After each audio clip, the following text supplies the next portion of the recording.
Hello, and welcome to another episode of EC&M Asks, a Q&A video series in which readers pose their most pressing electrical questions and our subject matter experts answer. I'm Tommy Northcott, Senior Power Engineer and Branch Manager with Jacobs. Today I'm going to answer some common questions I get related to electrical equipment maintenance. So let's jump right in. If you've read many of my articles or watched the webinars I've done for EC&M, you know that I regularly talk about the direct connection between electrical safety and electrical equipment maintenance.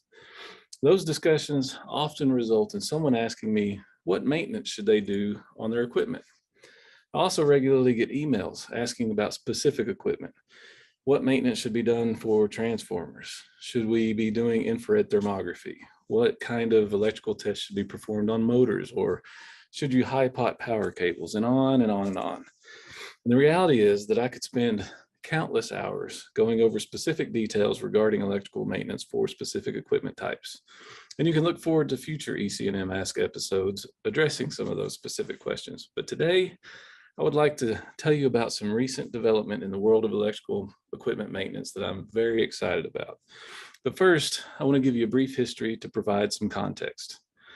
In the 1800s, there were several hotel fires blamed on faulty installation of this newly available electricity.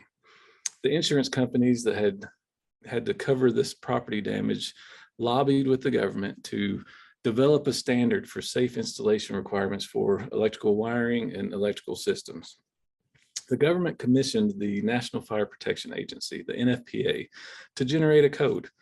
The NFPA first published the NFPA 70 in 1897. The NFPA 70 is requirements needed for electrical system installations to be safe for the general public to prevent structure fires due to faulty electrical installation practices. Now, there are obviously more nuances to it than just that, but that was and still is the primary objective. In fact, its stated purpose is the practical safeguarding of persons and property from hazards arising from the use of electricity. For many years, electrical workers have widely recognized and used the National Electric Code as the standard to govern appropriate electrical installation practices. Many people even refer to it as the electrician's Bible. By the 1950s and 60s, some of these systems started to age and show signs of failure. Because of that, the electrical industry requested some guidance on how to take care of these electrical systems. So in 1968, the NFPA released the NFPA 70B as a recommended practice for electrical equipment maintenance. The 70B was designed for the protection and reliability of electrical equipment. So now that electrical workers were performing maintenance activities on electrical equipment, it became apparent that there was a need for a standard for electrical safety that would be in complete agreement with the National Electric Code. With that in mind, the NFPA commissioned the 70E committee, and the first version of the NFPA 70E was released in 1979. So what this has given the electrical industry is what I like to call the three-legged stool of electrical standards that covers the entire life cycle of electrical equipment and our interaction with it. And simply put, the National Electric Code tells us how you build it.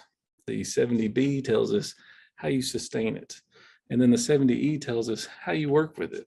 That's the difference between these standards. I want you to think of the 70E and the 70B as the how to work on it codes, and with just as much importance as you think of the NEC as the how you build it code. So now on to the new development. Until recently, the NEC was a standard and the 70E was a standard, which means they both are enforceable. But the 70B has only been a recommended practice until a few months ago.